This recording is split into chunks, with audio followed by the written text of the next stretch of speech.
Direto ao ponto. Oferecimento Plataforma Intacta 2 Extend. O futuro da soja é seu. E Aprosmate, Associação dos Produtores de Sementes de Mato Grosso.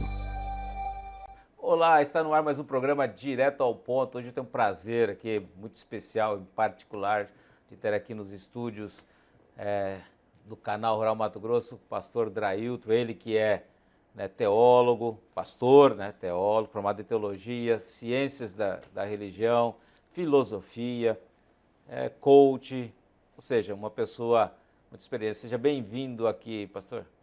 Obrigado, Glauber. Grata satisfação estar com você, com a sua audiência também nesse dia. Pastor, eu quero conversar com você sobre uma coisa, Até você escreveu um livro aqui, Atitudes para uma Vida Vitoriosa, Então acho que foi bastante interessante. Você escreveu durante a pandemia. E eu queria que a gente começasse falando sobre essa questão da pandemia. A pandemia foi uma questão, até conversando a semana passada com o Nolasco, Ele falava assim, as pessoas foi uma doença respiratória, Mas ela não foi só uma doença respiratória, Ela foi uma doença, por exemplo, de mente também. Eu queria que você falasse um pouco sobre isso.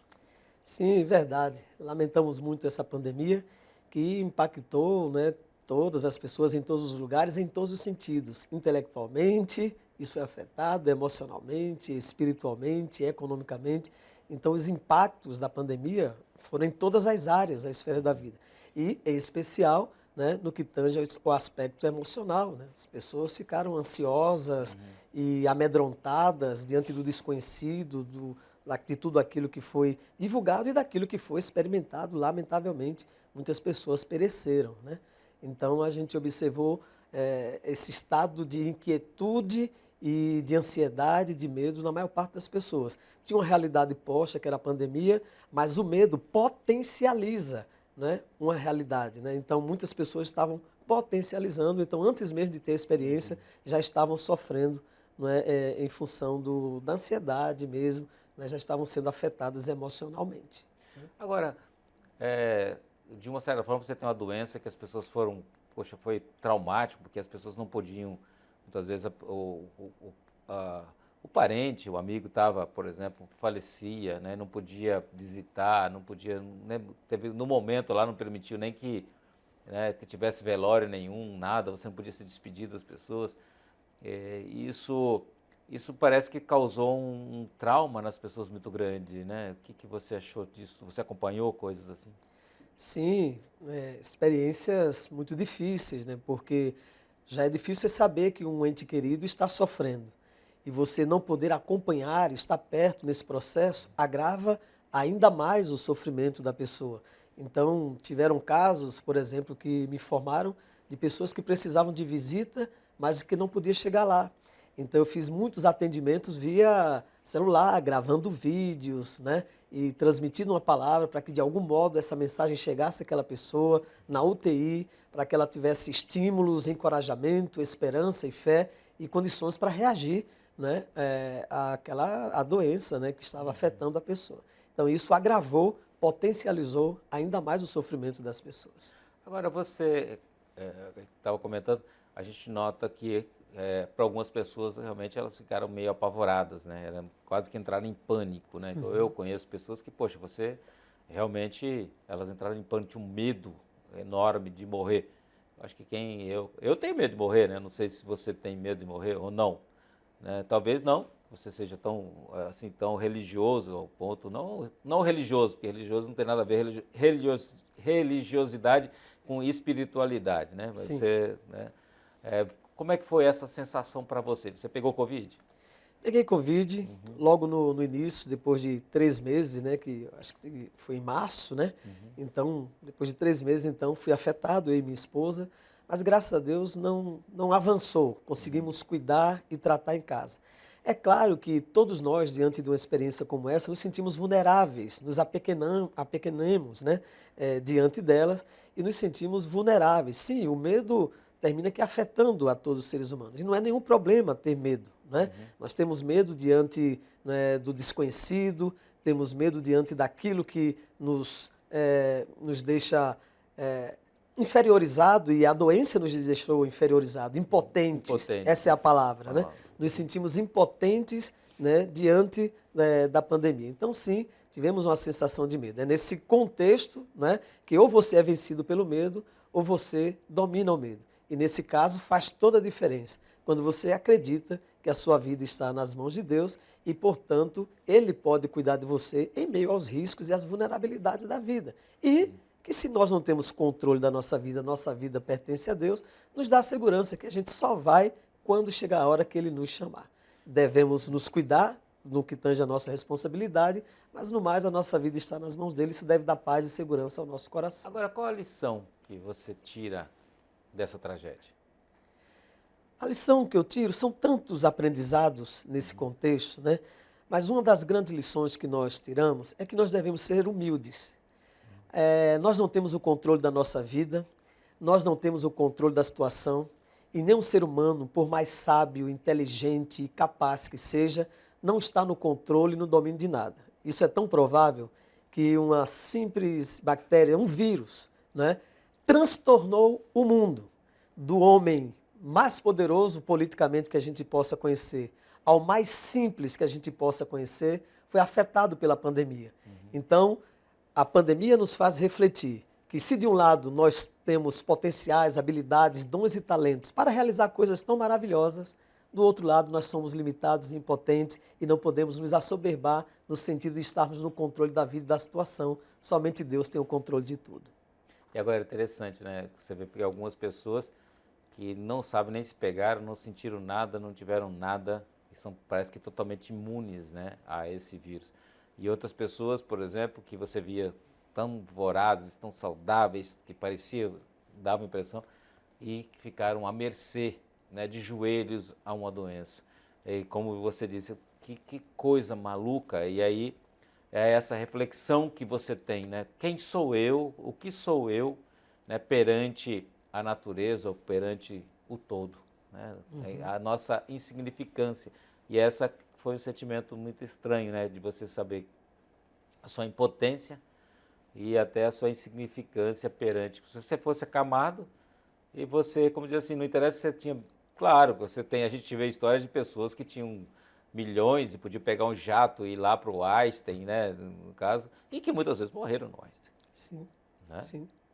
Então, nessa hora, você acha que nesse momento as pessoas se apegaram mais a Deus, a religiosidade, ou não houve influência disso, pelo que você acompanhou? Sim.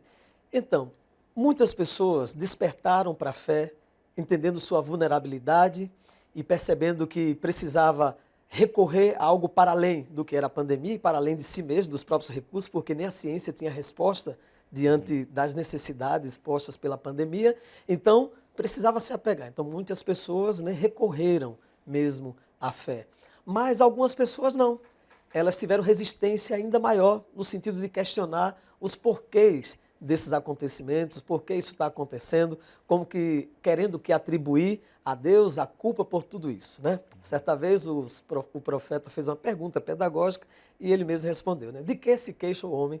Queixa-se dos seus próprios erros, dos seus próprios enganos, dos seus próprios pecados. Mas, diante desse contexto, o homem muitas vezes não parou para refletir, né, que o vírus é resultado, né, da nossa falta de sabedoria em lidar com a natureza, com a criação e com tudo aquilo que foi disposto para nós, para o nosso bem. Então, muitas vezes, na nossa ação, nós trazemos desequilíbrio, desorganização à natureza, tirando os fatores políticos que possam envolver o tema, né, tem muito a ver também com isso.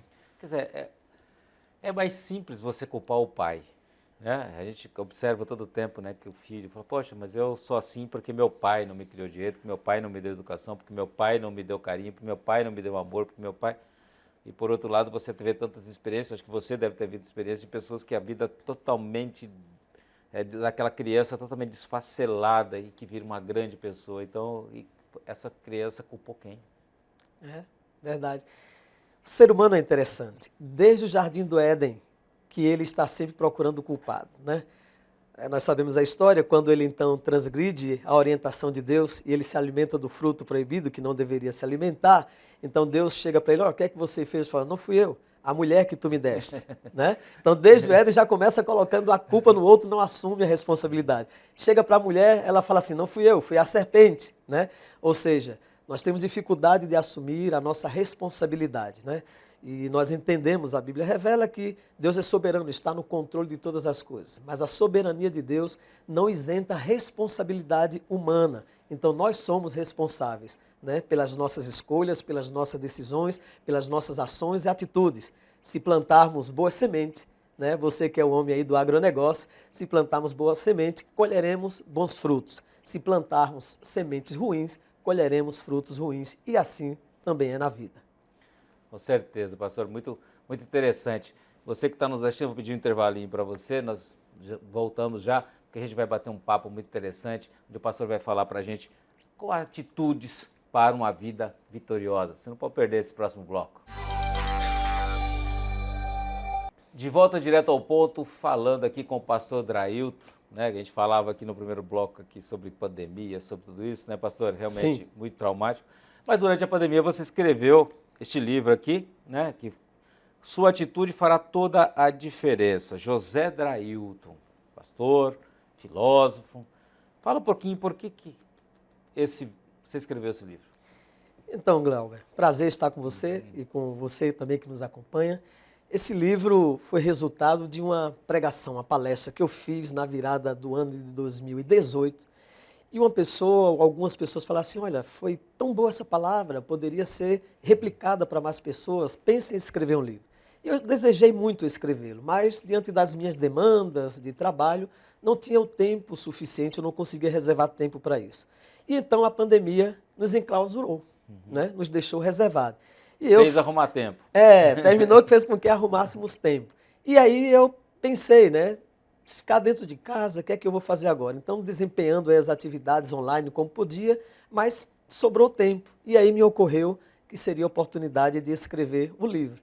Então, eu sentei e aí foi intenso, né? Um período de 90 dias, quase que de manhã, de tarde e de noite. Parava só nos intervalos para a refeição, auxiliados pela Sara, minha esposa, e pela Ávila, e era intenso escrevendo, né? E esse foi o processo que resultou nesse livro Atitudes para uma Vida Vitoriosa em meio à pandemia. Agora, o que seria uma atitude? Eu sou um cidadão que vivo aí, estou aqui, trabalho, acordo de manhã, entendeu? Acordo bem cedo, vou para a academia, trabalho, né, tenho meus filhos e tal. E o que eu poderia complementar? Por que esse livro ele vai me contribuir para que eu tenha uma vida melhor? Uma atitude, Glauber, é o posicionamento que a gente assume diante das mais variadas circunstâncias e demandas da vida. Eu posso, diante de uma situação ruim, me comportar influenciado por ela, ou eu posso, diante dessa mesma situação, me comportar reagindo a ela, transcendendo a ela.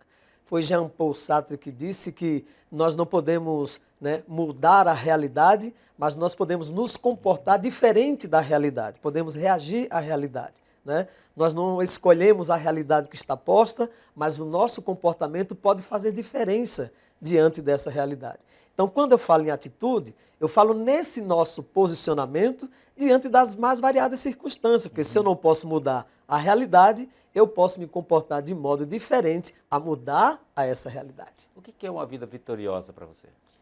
Uma vida vitoriosa é uma vida em que você se vê bem com você mesmo, bem na relação com o seu próximo, bem na relação com Deus, e você se vê vivendo com o propósito para o qual você foi criado, de acordo com suas habilidades, dons e talentos, realizando aquilo que te dá satisfação e que contribui para o bem-estar e a promoção das pessoas e da sociedade em geral. Perfeito. Aqui você tem um capítulo 1, Enfrente o Comodismo. Então, como que seria enfrentar o comodismo, na sua opinião? Penso que... Claro que a pessoa vai ter que ler o livro para poder se aprofundar. Aqui nós estamos dando só uma pincelada aqui, né? O livro está disponível nas livrarias Janina por aí, né? E tal, mas o que seria sair do comodismo? Você acha que o ser humano ele está acomodado? Sim, nós tendemos, né, a escolher a zona de conforto, né? Zona de conforto é aquele lugar que a gente fica que é agradável. Mas eu gosto de dizer que a zona de conforto nem sempre é confortável. Muitas vezes, o que chamamos de zona de conforto é aquele lugar que decidimos ficar por não estarmos dispostos a ir para um lugar onde desejamos ficar, né? E aí, em nome desse esforço, a gente decide, então, ficar nesse lugar. Então a gente conhece muitas pessoas com habilidades, com talentos, com inteligência, que chegaram a um determinado momento de sua vida, mas que se acomodaram, pararam e que poderiam realizar muito mais, que poderiam fazer muito mais, que poderiam viver uma vida melhor, que poderiam contribuir mais com as pessoas do seu entorno, com o mundo, diante do conhecimento que tem, diante das oportunidades que está tendo. Então, acomodar-se quer dizer privar-me de desenvolver as próprias habilidades e talentos e privar os outros dos resultados do que seriam as minhas ações. Então, por isso que eu falo, reaja ao comodismo, enfrente o comodismo, porque a vida pode ser mais quando a gente se dispõe a viver mais e a fazer o que de melhor a gente pode fazer. Agora, por exemplo, a gente sabe de uma história, né, que é real, essa é incontestável, né? As pessoas podem não acreditar no que quiser, né? Mas agora que existiu, no caso Moisés, e que os hebreus saíram do Egito, saíram, né? E ficaram 40 anos para fazer um percurso que poderia ser feito em 40 dias. Ficaram 40 anos, né? Por quê? Porque eles ficavam pensando, não conseguiam se livrar do bendito Egito, né? Então levaram todo esse tempo. E quando você me diz aqui, livre-se das amarras do passado, seria isso? Muito bem lembrado, né? Os egípcios, embora tinham saído lá da escravidão, estavam no deserto rumo à terra prometida, mas o fato deles estarem com as memórias do passado estava fazendo com que eles se paralisassem no deserto e deixassem de desfrutar aquilo que era a promessa para a vida deles, que era a terra prometida. Quando eu falo nesse livro, desprenda-se das amarras do passado, é no sentido de que eu mesmo vivi, não é? Eu tive algumas experiências na minha infância, algumas experiências na adolescência, na juventude, que foram experiências desagradáveis, né? Decepcionantes, frustrantes. E eu percebi, olhando para mim mesmo, e depois olhando para muitas pessoas que eu havia atendido no decurso da minha caminhada de atendimento de pessoas, que tanto eu como muitas delas estávamos deixando de viver abundantemente o presente, de desfrutar das boas oportunidades em função dos traumas, das frustrações, dos erros, dos equívocos que nós vivemos no passado. E aí a memória do passado negativa estava me aprisionando e aprisionando muitas pessoas, tirando-nos, né, a liberdade de viver uma vida abundante. Estávamos perdendo o presente sem perceber o futuro, em função das experiências do passado. É interessante, né? Que tem muitos momentos que parece que a gente se pega tendo pena da gente mesmo, né? Fala assim, poxa, fica lá pensando no passado com pena e esquece de avançar, que existe toda uma vida, um futuro, né? Como diz assim, você acordar no dia a dia e ser mais feliz, né, pastor? Sim. Mas aí por outro lado você fala, livre-se das amarras do passado, você fala assim, faça seu passado valer a pena. Interessante isso. Explica esse ponto. Interessante é que se de um lado eu não devo me prender ao passado, mas eu não posso negar o passado, porque eu sou resultado de tudo que eu vivi. Tem um psiquiatra americano, né, que ele vai dizer que em relação ao nosso passado, se a gente quiser viver bem, a gente precisa honrar e respeitar o nosso passado. Não adianta brigar com o passado porque já passou, não tem o que fazer. Nós precisamos ressignificar o passado, ou seja, dar um outro significado para ele, para ao invés de ele estar nos massacrando, ele servir, né, de experiência pedagógica para nós. E em terceiro ele fala, aprenda com o seu passado, né? E aí no livro eu vou falar o seguinte, que as pessoas inteligentes, elas aprendem com seus próprios erros. As pessoas sábias aprendem com os erros dos outros, somente os tolos que nunca aprendem. Então nós devemos aprender, sejam com os nossos erros, seja com os erros dos outros, mas fazendo a leitura do nosso passado para que a gente se torne uma pessoa melhor no presente, para que a gente não incorra nos mesmos erros, para que a gente não fique girando, feito o povo de Israel, né, no deserto, quando poderia ser 30, 40 dias, que ficaram 40 anos e eles não chegaram à terra prometida. Somente Josué e Caleb, 2 homens, conseguiram entrar naquela terra, porque eles fizeram a leitura de que o passado deveria ficar no passado, precisavam aprender com tudo que eles passaram e, pela fé, né, em Deus, olhar para o futuro daquilo que era a promessa de vida de Deus, da vida de Deus para a vida deles. Agora, pastor, apesar de que você é pastor, né, é um filósofo também, é coach. Agora, se eu sou um ateu, eu devo ler esse livro? Sim, é claro. Esse livro escrito e aberto para todas as pessoas. É claro que eu escrevi o livro a partir da experiência do texto bíblico, quando o apóstolo Paulo diz, quanto a mim não julgo havê-lo alcançado, Mas uma coisa faço, esquecendo-me das coisas que para trás ficam e avançando para as que estão diante de mim, prossigo para o alvo, para o prêmio da soberana vocação de Deus em Cristo Jesus. Para mim, a Bíblia é a palavra de Deus que me inspira e eu não questiono. Mas para aquele que não crê na Bíblia como a palavra de Deus, ele considera certamente a Bíblia como uma literatura de sabedoria que pode contribuir para impulsionar a vida de qualquer homem, em qualquer lugar, em qualquer contexto, quando devidamente aplicada.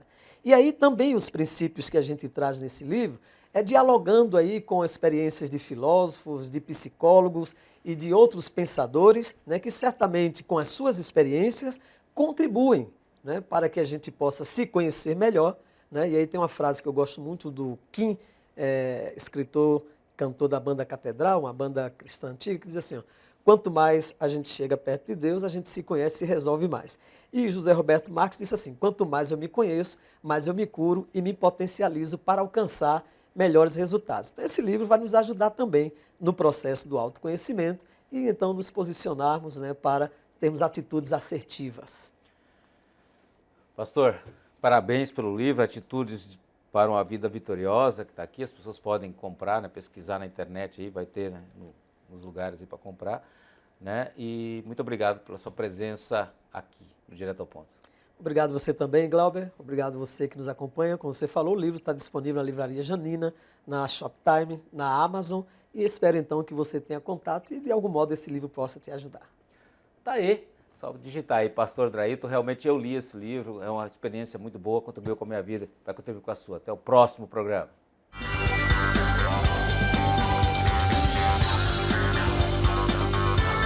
Direto ao ponto. Oferecimento Plataforma Intacta 2 Extend. O futuro da soja é seu. E Aprosmate, Associação dos Produtores de Sementes de Mato Grosso.